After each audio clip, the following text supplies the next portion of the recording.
मेरे भगवत बंधु,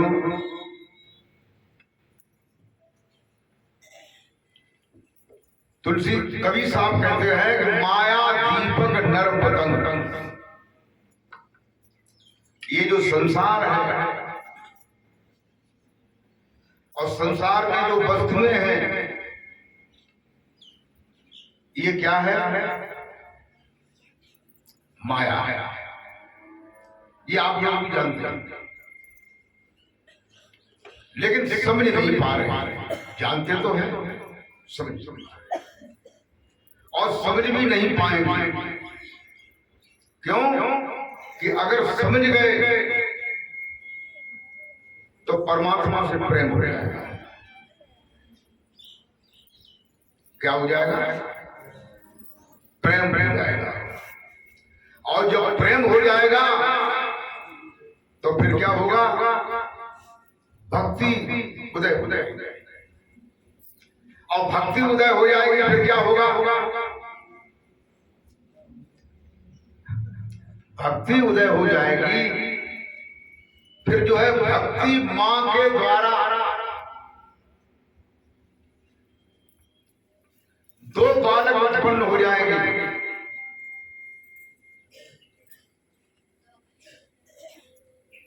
भक्ति मां के द्वारा दो बालक उत्पन्न हो जाएंगे। कौन कौन से हैं वो दो बालक? आप लोगों में से कोई जानता है?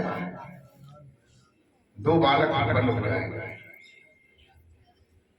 जानते हैं, आवाज आ रही है। ज्ञान और वैराग। ज्ञान और वैराग उत्पन्न हो जाएगा, फिर क्या हो जाएगा? फिर क्या होगा? माया से छुटकारा हो जाएगा।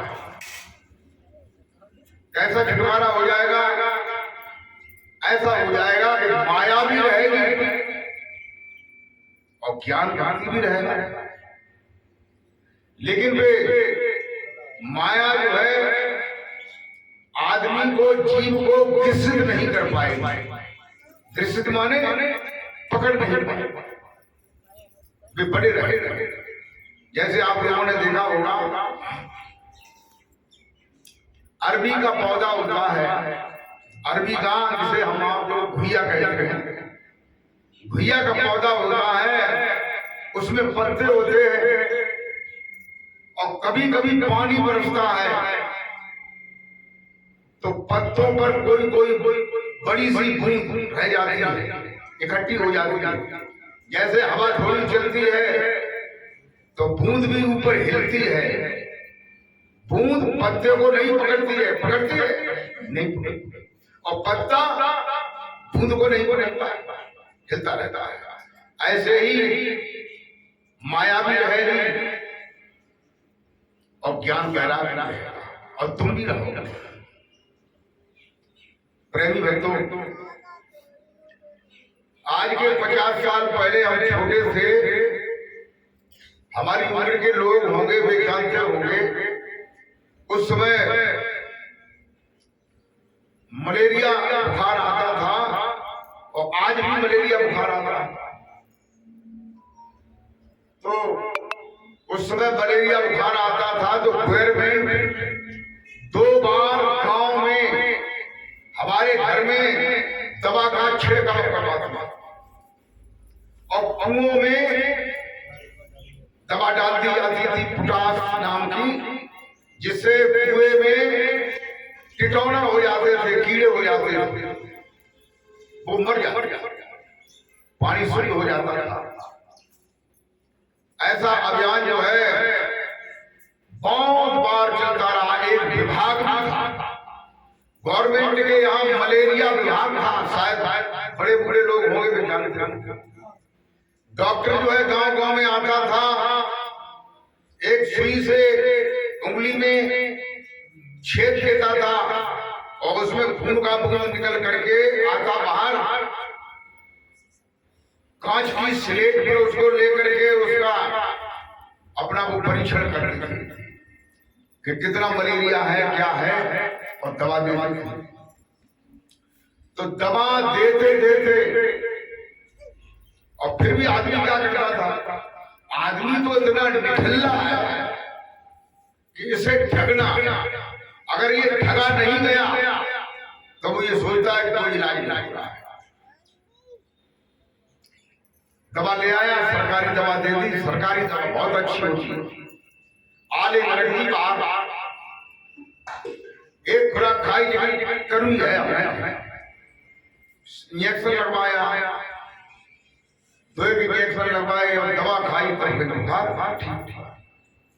गवर्नमेंट जब हट गई तो पहले उन्होंने दीवारों पर लिखवाया था, गवर्नमेंट ने दीवारों पर ये लिखवाया था, पुड़ियों पे लिखवाया था, मैंने लिखा देखा था,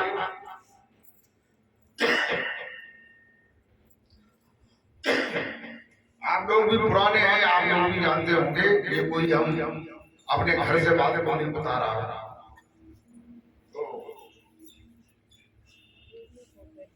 दीवारों पर ये लिखा रहता था कि न मच्छर रहेगा और न मलेरिया रहेगा।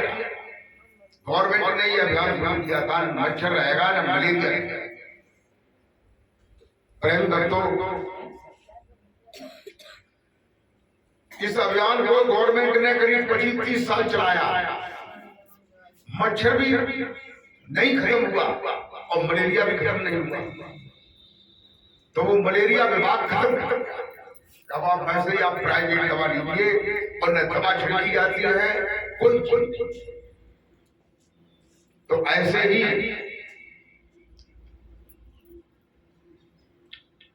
तुम्हारे अंदर माया है, माया से तुम ग्रसित हो, भक्ति कर रहे हो, अगर भक्ति उदय हो जाएगी तो माया तुम पर प्रभाव नहीं कर पाएगी। प्रेमी भक्तों,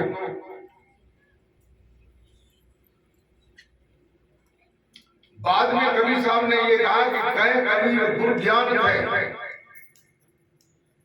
कबीर साहब कहते हैं कि गुरु जी के द्वारा ज्ञान हो जाने पर भी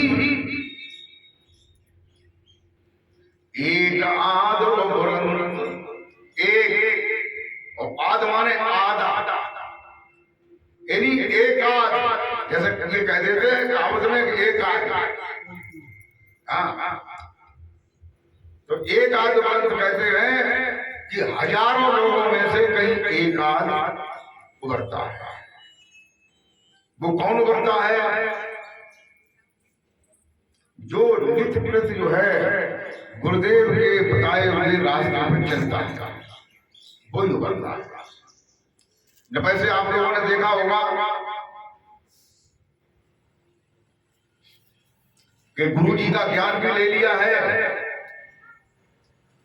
और गंगा भी हराने चले जाते हैं कि गंगा मैया जो है वो हमारे पाप धो देगी। गंगा से इच्छा कर रहे हैं। अब ये बताइए, गंगा एक नदी है, पवित्र नदी है हमारी पानी, तो अब वो बेचारी पापों को कैसे खत्म करें? तुम्हारे पाप कहाँ रखे? तुमने पाप कैसे किए हैं ये तुमने विचार नहीं किया। ये तुमने पाप कैसे किए हैं? महिला जो है अपने घर से दूसरे के घर पर दरवाजे पर टुटका करे आ गया, क्या करे आ गया? टुटका। कोई महिला जो है गांव गुजारे हल्दी और चावल डाल दिया, कोई तेल डाल आती, जैसा लोग बता देते वैसा कर। क्यों करते हैं? अपने स्वार्थ, अपना काम बनाने के लिए। तो ये बताइए, ये तुम पाप कर रहे हो पुण्य कर रहे हो? ये तुम्हारा पाप है कि नहीं? तुम्हारे लड़का नहीं हुआ, ये तो तुम्हारे कर्मों के संस्कारों की बात है कि नहीं? बताइए। अब हल्दी चावल दूसरे के दरवाजे पर डालोगे उसे परेशान करने के लिए, तो तुम्हारा पाप और बढ़ेगा। पहले का जो पाप है उससे तुम्हारे बच्चे नहीं हुए या और कोई परेशानी हो गई, वो नहीं हुआ और तुम पापों को और बढ़ा रहे हो। और तुमने सोच लिया है कि गंगा नदी बहुत बढ़िया है जो पापों को खत्म कर देती है। अब तुम घरे बुकरा काटो, कि मुर्गा काटो, कि बेईमानी करो, कि तुम चोरी करो, कुछ भी करो, किसी निवल आदमी को, कमजोर आदमी को सताओ, तो ये तुम्हारा पाप होगा, ये तुम्हारा पाप होगा। सच्चाई और ईमानदारी का रास्ता क्या है? सत्य का रास्ता क्या है? सत्य का वो रास्ता है कि हमको सच्चे नाम को जाने। सबसे पहली बात है सच्चे नाम जाने, और सच्चे नाम को जानने के बाद जो है उसका सुमिरन करें, भजन करें, ध्यान करें, ये काम। और ये समझे कि हमारे जैसे कर्म हैं, वैसे हमारे संस्कार बने हैं और वो फल हमको मिल रहा है। हम आगे के लिए, अगले जन्म के लिए और अच्छे कर्म करें, और वो कर्म जो है इस जन्म में भी फायदा करेंगे। क्योंकि ये कहते हैं कि नाम जो रत्ती एक है, नाम जो है प्रभु के नाम का स्मरण है, वो एक रत्ती भर है, और पापों रत्ती हजार, रंजक घट में संचर, जार करे सब छार, जैसे चिनकी आग की पड़ी पुरानी घास। कहते हैं कि अगर एक रत्ती भर भी नाम का स्मरण है, रत्ती कितनी बड़ी होती है। देखो अब हमारे जमाने में ग्राम जो है चला है, ग्राम और किलो और कुंतल। पहले मतलब चलता था रत्ती, 4 रत्ती, छटाक,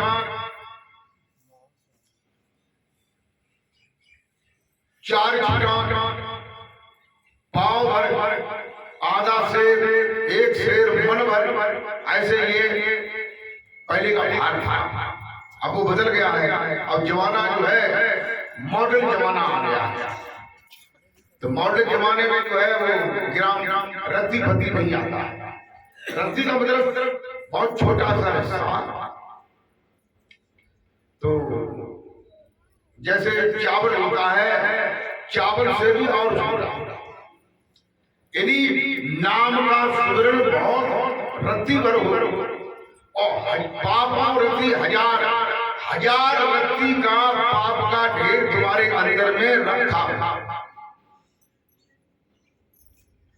तो देखिए एक बात मैं आपको बताता हूं, संस्कार किससे बनता है? कर्म से बनता है। संस्कार किससे बनता है? आप लोग बोलते ही नहीं, कर्म से। ऐसे कह दिया करो तो हम हमारी समझ में आ जाएगा, आप लोग सुन रहे हैं ना। हम तो ये समझ रहे थे कि ये मूर्तियां हैं कहीं की रंग बिरंगी ये रखी हुई है। तो कहते हैं 1000 रत्ती पाप, 1 रत्ती नाम का स्मरण। कहते हैं कि 1 रत्ती का स्मरण 1000 रत्ती भर के पाप के ढेर को खत्म क्या कर देता है? खत्म कर। तुम जब तक रात में ये सोचो कि हमारी पड़ोस में मेरे लड़का आए, हमारे लड़का ना आए, बाकी घर लड़का कर रहा है तो हमारे लड़का हो जाए। जब तक सोचो और उपाय करो बाबू, तेल ले, हल्दी ढूंढो और चावल ढूंढो, हमें ये खास चीज मालूम है कहाँ बोल रहे हैं कि बताए है। और ये उम्र जान न जाओ तो टाइम कुछ लगेगा कि नहीं, घंटा 2 घंटा उतनी देर बैठ के फिर करिए तो वो पाप पाओ जो खराब मालूम है कभी लगे लोगों में उसे नहीं करते, हम दूसरा उपाय करते। फिर दूसरी बात, पाप कहाँ है, ये पाप का जन्म कहां से हुआ? पाप का जन्म जो है इंद्रियों से, अंतःकरण से हुआ। कैसे हुआ वो मैं समझाऊंगा। 10 इंद्रियां होती हैं, वे मैंने आप लोगों को बताई होंगी, कभी बताई। 5 कर्मेंद्री, 5 ज्ञानेंद्री। कर्मेंद्री कहिए हाथ, पैर, मुख, लिंग, गुदा। ज्ञानेंद्री कहिए आंख, नाक, जिह्वा, कान, त्वचा। यही ज्ञानेंद्री का मतलब जिनसे हमको ज्ञान पैदा होता है, जानकारी होती है। जैसे आंख से देखने का ज्ञान होता है, कान से सुनने का ज्ञान होता है, नाक से सूंघने का ज्ञान होता है, जिह्वा से स्वाद का ज्ञान होता है, त्वचा से सर्दी गर्मी का ज्ञान होता है, और ये हाथ और पैर ये कर्म करते हैं कि नहीं? तो ये किनकी सलाह से करते हैं? अंतःकरण की सलाह। अंतःकरण कहाँ है? तुम्हारे अंदर में। तुम्हारा मन, तुम्हारी बुद्धि, तुम्हारा चित्त, तुम्हारा अहम, ये अंतःकरण है। तो ये बताइए, ये मन जो है वो तुम्हारे अंदर है कि नहीं है?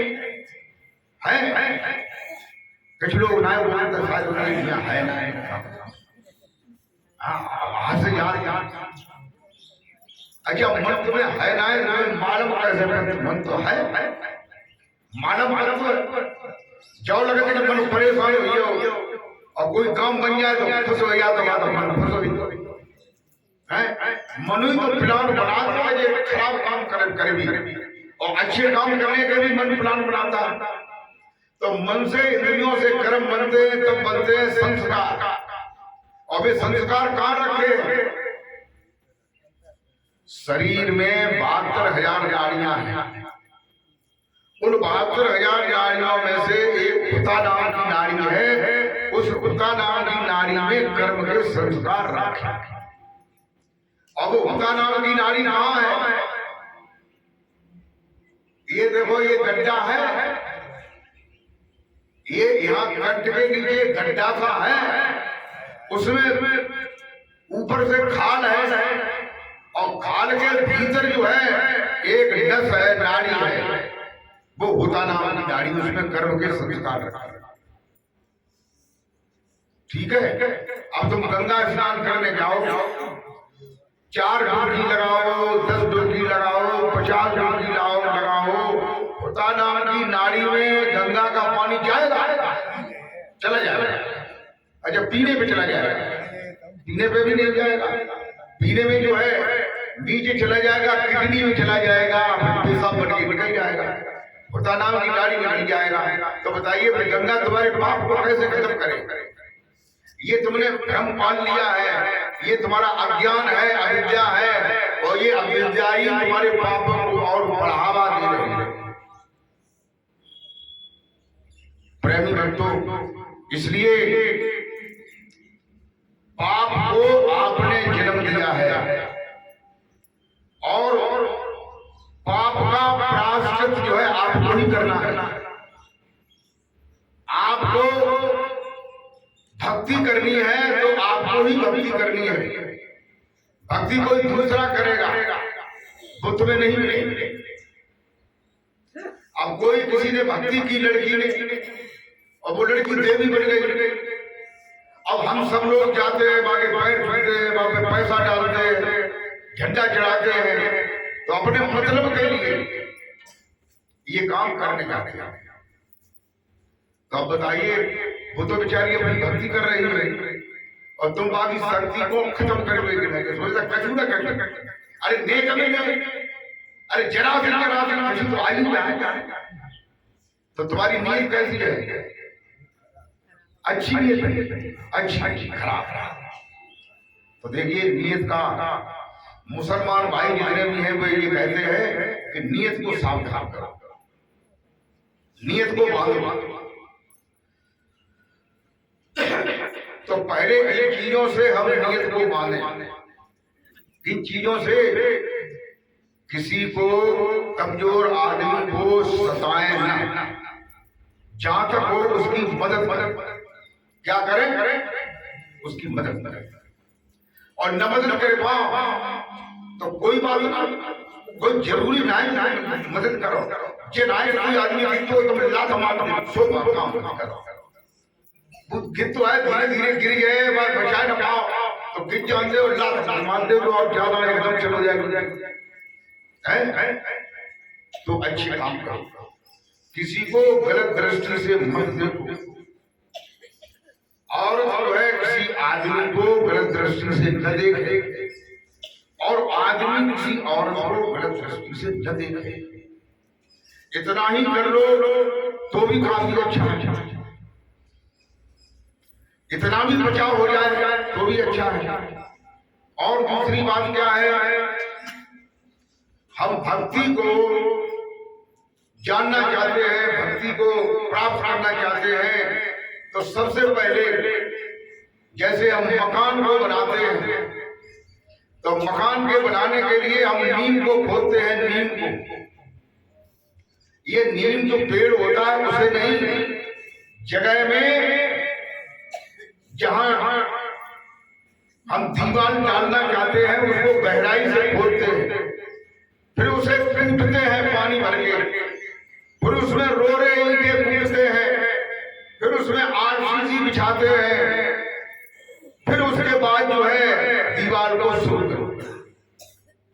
करते हैं। ऐसे ही तुम भक्ति को प्राप्त करना चाहो तो भक्ति प्राप्त करने के लिए तुम्हें दाढ़ी रखाने की जरूरत नहीं पड़ेगी, जैसे हमने रखा ली है। कपड़े रंगने की जरूरत नहीं पड़ेगी, या कपड़े रंग लो या कपड़े न रंगो, या दाढ़ी को रखा लो या दाढ़ी को न रखा लो, उससे जो है भक्ति में कोई असर नहीं पड़ेगा। नहीं पड़ेगा। अरे हमने दाढ़ी बनाई ना, तुमने बनाई दाढ़ी ना, इतनी बात तो अंदर ब्लेड ये तो है, इतने ही में देखो लेके वो फर्क इतने का फर्क। पहले हम नकली जाते थे तो हम दाढ़ी नहीं रखते, हम भक्तों के साथ भी जाते थे तो वहां नीचे फर्श बिछे हुआ करते थे, उसमें बैठ करके खाने को मिलता था। हमारा एक महात्मा जो है वहां का प्रेमी था, हरिप्रकाशानंद, उसने बुलाया। एक बार हम गए तो उसके गुरु जी का भंडारा था, तो उसने एक टोपा, एक लोई और 500 रुपया संतों के भेंट करने के लिए रखे। तो उसने कहा कि महाराज जी तुम यहाँ बैठना, इस लाइन में बैठना। तो हम बैठ गए। उन्होंने कहा कि उन्हीं का भंडारा था। फिर थोड़ी देर बाद एक टीम आई 4-5 महात्माओं की, उन्होंने हमें देखा और उन्होंने कहा क्यों तुम यहाँ कैसे बैठे? हमने बैठ गए कि नहीं। तो हम उठ खड़े हुए कि तुम्हें किसने बैठाला? हमने एक महात्मा बैठा लगे जगह पे भीड़ थी, उन्होंने पता नहीं था। तो हमने आप बताइए, आप बुद्धिमान है, इधर बैठे। तो हम उधर पर बैठ गए। थोड़ी देर बाद महात्मा फिर आए, उन्होंने जगह कि महाराज जी आप इधर बैठ गए। हमने हाँ जगह यहाँ क्यों बैठ गए? हमने 3-4 महात्मा आए थे, उन्होंने कहा कि आप इधर बैठ जाइए। उन्होंने कहा तुम महात्मा हो? बोली हम महात्मा तो है नहीं। कि तो फिर आप क्यों बैठ गए? तो फिर बैठा दिया उन्होंने पकड़ कर। तो फिर थोड़ी देर बाद महात्मा फिर आए, उन्होंने कहा अच्छा तुम्हें अभी हमने उठाया था और फिर तुम यहाँ बैठ गए, तुम इतने निर्लज्ज हो, तुम जो है ये भेंट महीने को है उस भेंट के लिए मेरे पे बैठ रहे हो। अपनी नाय भैया हम भेंट के बैठ गए, वे महाराज जी अड्डे में बैठा रहे जगह में क्यों बैठा गए, तुम उधर ही बैठे बैठे। फिर हम बैठे, फिर बैठ गए। हमारे संगे करैल के मास्टर थे वलीम मसीह, तो वो बैठे हुए थे, तो फिर बैठ गए। फिर भी महात्मा फिर आए, उन्हें कि आप इधर बैठ गए। हमने भाई के हाथ जोड़ के हमने भैया यही अच्छे जगह क्यों जगह आप महात्मा ना है। अरे आप महात्मा क्यों नहीं हो, ये तो हम जानते हैं आप महात्मा हो कि नहीं, जगह तुम्हारे जानने से कुछ नहीं, अपने की और लोग नहीं जानते। जनता वाला अच्छा अच्छा तो अपनी जो खाने पीने चीज हो लाइयो ही खाए भोजन किया। भोजन करने के बाद जो है एक टोपा, सर्दियों का टाइम था, एक लोई 500 रुपया ये भेंट में दिए। अच्छा फिर जो है 3-4 साल बाद फिर 3 गाड़ियां ले गए बस नगरी, तब हमारी गाड़ी रख गई थी।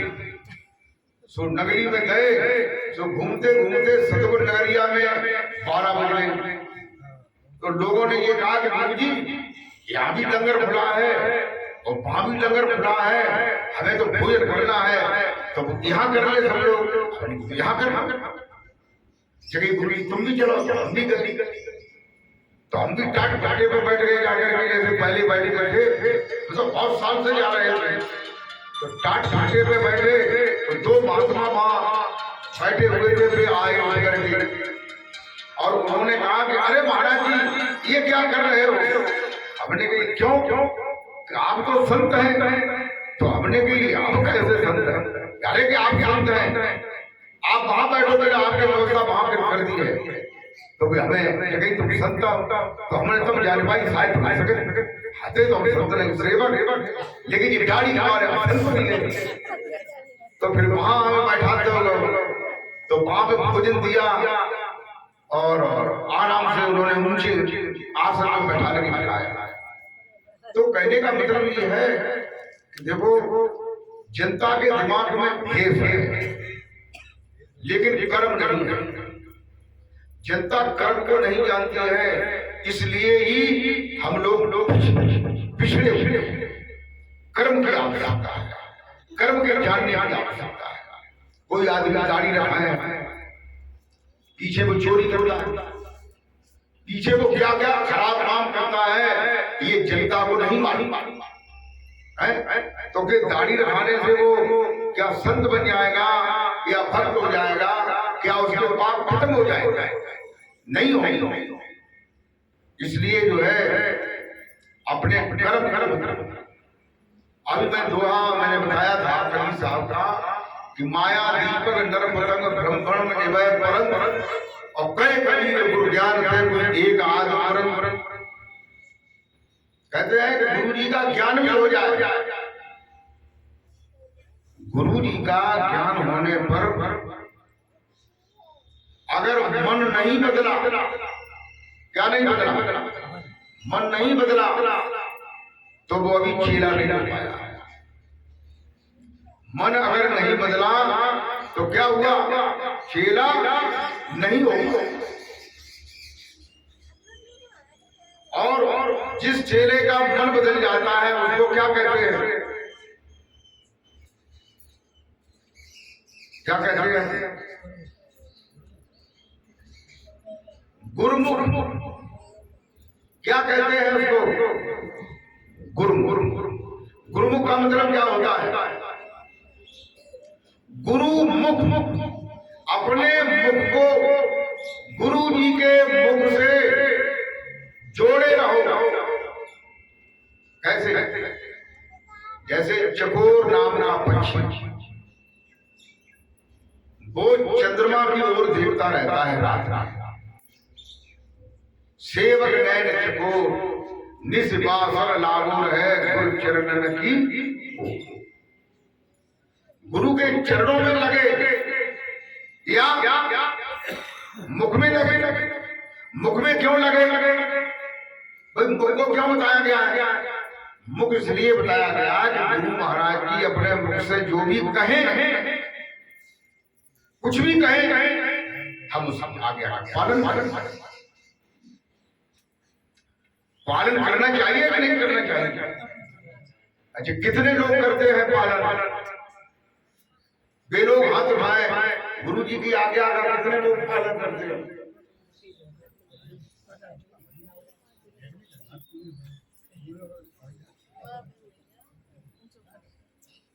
ठीक है, धीरे धीरे उठ रहे लोग।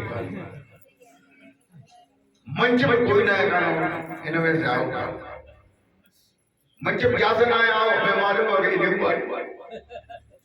एक दिन ये आए ना, तो हमने कुछ बातें कई समाज होती है, कल फिर आए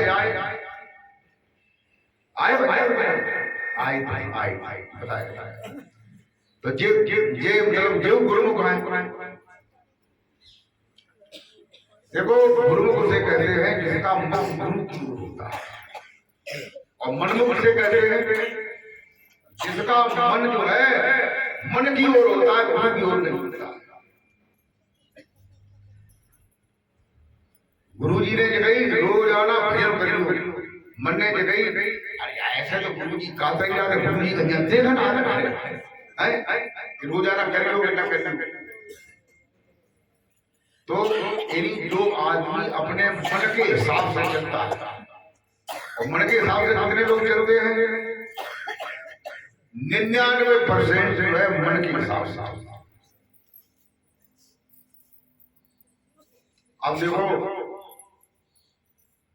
किन्हीं किन्हीं लोगों को पहले जो है, पहले लोग जो है कोई मोहम्मदा पीर की पूजा करता था, कोई नानक जी का कड़ाव करता था, कोई कबीर साहब का आरती चौका करता था, कोई जारवीर की जोत बजाता था, कोई देवी का अखाड़ा करता था। लेकिन नाम का जब स्मरण किया तब से ये चीजें बंद हो गई। क्यों?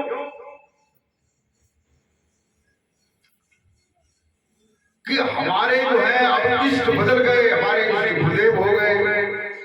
अब उनका मैं भजन ध्यान करता हूं, लेकिन काऊ काऊ के न गुरु जी इष्ट भय और न नबी तथा बंधु भय। बराबर जो है बांगर जाता है और बल्ला बजाता है गाना, और सैयद बाबा की चादर चढ़ाता है, और यूं गंगव जी अनाज जाता है, और नानक जी को पढ़ाऊ। तो ये क्यों करते हैं? ये इसलिए करते हैं कि अभी उनका मन पूरी तरह से गुरु जी की ओर नहीं हुआ है। नहीं, अगर हो गया तो किसी की जरूरत ही नहीं, गुरु ही परमात्मा है। अब जैसे नानक जी है वे परमात्मा है, जारवीर है वो परमात्मा, परमात्मा तो कोई नहीं है, गुरु भी परमात्मा नहीं है, क्योंकि परमात्मा निराकार है, जिसके आंखें हाथ पांव ये कोई चीजें नहीं है। लेकिन ये सभी उस परमेश्वर का ही भजन ध्यान करते हैं। तो शक्ति, वही शक्ति सबके अंदर है, वही शक्ति नानक के अंदर है, वही जारवीर के अंदर है, वही मामदा पीर के अंदर है, वही देवी के अंदर है, वही सबके अंदर है, वही गुरु जी के अंदर है। गुरु जी के अंदर जो है वो शक्ति ताजी है। कैसी है? ताजी। तुमने देखा होगा ताजी रोटी में, बासी रोटी में, ताजे भोजन में, बासे भोजन में अंतर होता है कि नहीं? होता है। बासा ठंडा होता है। ऐसे ही जो पुराने जो हम अखाड़े द्वारे चले आ रहे हैं, उनमें जो शक्ति है वो शक्ति हमें नजर नहीं आती है, लेकिन उसकी हम प्रतिष्ठा कर रहे हैं। ठीक है, देखिए सत्य ये बताते हैं हमेशा। अभी मैंने बताया था कि मकान बनाने के लिए नींव की सुदृढ़ता होनी चाहिए। जैसे नीम की सुदर्शनता होनी चाहिए, ऐसे ही भक्ति के लिए तुम अगर मांस खाते हो, अंडा खाते हो, शराब पीते हो, तो पहली बात तो इनको खत्म करो। ठीक है, इनको खत्म अगर नहीं करोगे, हमने मान लीजिए ये जो है आज मुर्गा खाया है, तो अभी लैट्रिन तो गए नहीं, संजा बिलाव की सब्जी बड़ी सो खा ले, और संजा उठा जो है गोदी में हाथ रख के और भजन करने लगे, तो भजन में मुर्गा बैठो कि नहीं बैठो, और शराब भी 2 दिन जो है भाव पर असर पड़ रही है। तो कहते हैं कि देखो पहले अपने पात्र को शुद्ध करिए, भक्ति को लाने के लिए भक्ति ऐसे नहीं आती है, पात्र को शुद्ध करना पड़ेगा। देखो तुम्हारे पास पात्र है साफ सुथरा अच्छा अच्छा, अब तुम्हारे घर का कोई आदमी आया, देवरानी आई, जिठानी आई, नंद आई, सास आई, कोई आओ, बाने पात्र गोबर लगा दो, क्या लगा दिया? गोबर। और तुम्हारे ही पास घी रखा है, घृत रखा है, गाय का या भैंस का। अब कोई किसी दूसरे आदमी से तुम ये कहो भैया ये घी है पात्र में कर दो,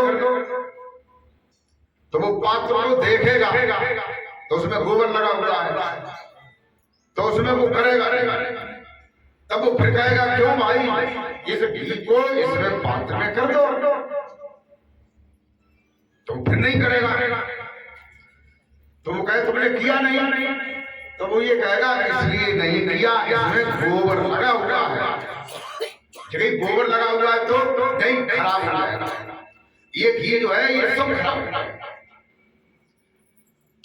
ऐसे ही जो तुम्हारा मन रूपी पात्र है, जिस पात्र में तुम अंडा, मीट, मछली, शराब, मुर्गा, मछली और आती ही जाएगी, न कोई जैसे जगह मछली नहीं, कहीं नहीं महाराज, तो मछली खाई नहीं पाएगी। कहते 100 पूरी को एक और कटिया खाए कर कटिया है, हमें बिना कहे रहो ना जाए। तो देखिए किसी भी प्राणी मात्र की अगर आप हिंसा करेंगे, उसे मारेंगे, तो आपकी कोई भी भक्ति किसी भी नाम से मंत्र से नहीं होगी, चाहे कितना ही बड़ा गुरु हो, कोई भी हो, वो गुरु कुछ नहीं कर सकता। गुरु तो सब बड़े हैं, लेकिन उनका जो नाम है, उनका जो साधन है, उस साधन को स्वच्छता से पवित्र होकर के तब ये अंडा, मीट, मछली, शराब, जुआ, इन चीजों का सेवन न करो, और इसके बाद किसी कमजोर को सताइए नहीं, किसी की बेईमानी मत करिए, लेकर के उसे दीजिए, लेकर के दीजिए उसे, बेईमानी मत करिए, उसे बुराई ना करिए। और सब में सभी प्राणियों के अंदर उस परमेश्वर को देखो, सभी प्राणियों के अंदर अगर आप परमेश्वर को देखेंगे, हमारे किसी बैनर पर ये लिखा हुआ, ये लिखवा रखा है कि सभी प्राणियों में उस प्रभु को देखो और बोलो प्रभु जी जय श्री परमहंस दयाल, ये लिखा। तो अगर किसी प्राणी में आप प्रभु देखेंगे सभी प्राणियों में, तो आपका किसी से झगड़ा होगा? नहीं होगा। क्यों नहीं होगा? इसलिए नहीं होगा, आप ये सोचेंगे कि इनमें तो हमारे प्रभु हैं, और प्रभु से कैसे लड़े, तो झगड़ा। अगर तुम ये जानोगे कि हमारे प्रभु में विद्यमान है, तो उनसे आप ले आओगे पैसे, तो फिर ये आप जो है ये नहीं सोचोगे कि इनके पैसे नहीं देंगे, ये सोचोगे ये प्रभु है, इनके पैसे मैंने लिए हैं, अगर इन्हें देंगे नहीं तो प्रभु हमें और दोगुना दंड देंगे, तो हम बेईमानी नहीं कर पाएंगे। और चोरी करने जाएंगे तो ये सोचेंगे कि इनके अंदर तो हमारे प्रभु है, इनकी हम चोरी कैसे करें। तो एक ही सवाल से सभी प्रश्नों के उत्तर हल हो जाते हैं। तो हम जो है सब में प्रभु को देखें और प्रभु सबके अंदर है भी। कैसे है देखो, तुलसीदास जी ने कहा है, क्या कहा?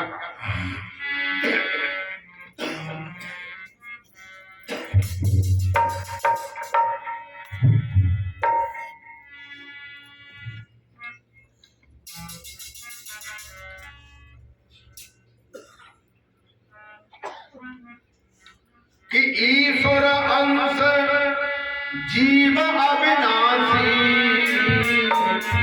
हर चेतन अमल सहित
मेरे भगवत बंधुओं कहते हैं कि ईश्वर अंश जीव अविनाशी। आदमी का अगर ज्यादा न जानता है, केवल इतना ही जान ले कि मेरे अंदर जो मैं हूं वो ईश्वर का अंश। क्या जान ले कि जो मैं हूं वो ईश्वर का अंश। और ये बात होती है, सही बात कि आप ईश्वर के अंश हैं और अविनाशी हैं। इन अविनाशी का आप मानते नहीं हैं। आधा तुम्हें अभी ज्ञान हो जाएगा कि आप, लेकिन आपने ये मान रखा है कि हम मर जाएंगे। मान रखा कि नहीं? मान लिया है कि हम मर जाएंगे। जो बड़े मरते जा रहे हैं, बड़े सब लोग मरते जा रहे हैं, ये मान लिया है। लेकिन ये शरीर मरता है, तुम नहीं मरते हो, शरीर मरता है। शरीर के द्वारा अपने को जान लो जो तुम्हारे अंदर है। इसी अंदर वाले को सबने जाना है जो बड़े बड़े महान हुए हैं। कहते हैं हर घट अंदर साइया सुनी से जन कोई, और बलिहारी बाघट करो जागट पर घट। दही जो है सबकी मथानी में रखा हुआ है, लेकिन तुमने दही को मथा नहीं है, इसलिए मक्खन नहीं निकला। और जब मथ लोगे तो मक्खन निकलेगा, और मक्खन को आप गर्म करेंगे तो घी निकलेगा, सार निकलेगा। तो इसलिए मथने की आवश्यकता है। और मथोगे, मथने का मतलब क्या है? भजन ध्यान सुमरन की आवश्यकता है। अगर ये नहीं करोगे, केवल हाँ करते रहोगे और भजन ध्यान रोजाना नहीं करोगे तो एक साल में भूल जाओगे। अब बताइए, हर साल शिविर लगाते, हर साल भूल जाते, इसका मतलब क्या है कि तुम करते ही नहीं, काम में बिजी बने रहते हो। बिटिया की देख रेख में, लला की देख रेख में, पति की देख रेख में, पत्नी की देख रेख में, सब एक दूसरे की देख रेख में, खेती बाड़ी की देख रेख में, गाय भैंस की देख रेख में लगे रहते हो। अरे हम ये थोड़ी कहते हैं कि तुम गाय भैंस की देख रेख न करो, पति की देख रेख न करो, पत्नी की देख रेख न करो, बच्चों की देख रेख न करो, सबकी करो। लेकिन करते करते प्रभु के नाम आदि सुमरण करो, जिस प्रभु ने हमें ये शरीर दिया। अब ये बताइए, अब मरने के बाद तुम्हें आदमी का शरीर को न दे, भैंस का दे दे, भैंसा का दे दे, ऊंट का दे दे, तो क्या करोगे? घास चुनने जाओगे कि नहीं? फिर नहीं जाओगे, जाना पड़ेगा, ऊसर में जाना पड़ेगा, खाली जगह में वही घास चुने और वही पानी पी करके फिर ले आएगा। और तुमने दूध नहीं दो तो करिहा में डंडा दिए, और डंडा के बाद बड़ी नाकल फैल गया है, फिर तुम्हें दूध देना पड़ेगा। इसलिए प्रेमी भक्तों, होश में आ जाओ और होश में आकर के मालिक के नाम का स्मरण करो। किसी से बेवजह मत मांगो, कहीं पर किसी के दरगाह पे जाकर के बेवजह मांग मत करो कि मुझे ये दो, मुझे फलाना दो, मुझे ये दो, हमें ये चाहिए। कुछ नहीं चाहिए, तुमने जो किया था वो दे रहा है। अब तुम्हें जो है भजन की आवश्यकता है, भजन ध्यान करो, स्मरण करो। और जब तक असली परमेश्वर के नाम की, असली नाम की जानकारी नहीं हो, तब तक ये नहीं जानना चाहिए कि हम भजन कर रहे हैं। तुम्हें जानकारी नहीं नाम की, तुम किसी भी नाम को नाम मान रहे हो, तुम मुंह से जप रहे हो, तुम मुंह से किसी नाम को ले रहे हो, उसी को सुमरन जान रहे हो, तो जप है। जब थोड़ी भगवान का सुमरन होगा। शास्त्रों में ये बताया गया है कि ये जप और तीर्थ, व्रत, उपवास, माला फेरना, ये कोई भजन नहीं होता। भजन जो है तुम्हारे अंदर में होता है, उस नाम पूजा।